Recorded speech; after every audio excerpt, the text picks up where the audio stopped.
How to split screen in CapCut. Hello everyone, this is Max. Welcome back to another tutorial video. So let's start without wasting any time. Also make sure to watch this video till the end.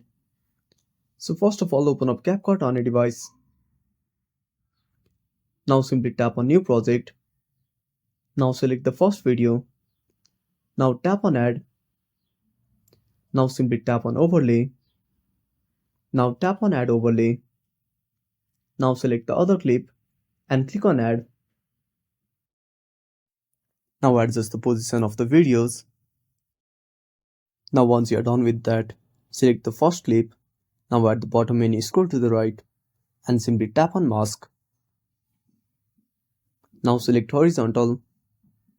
Now adjust the position of the mask. Now once you're done, simply tap on Export.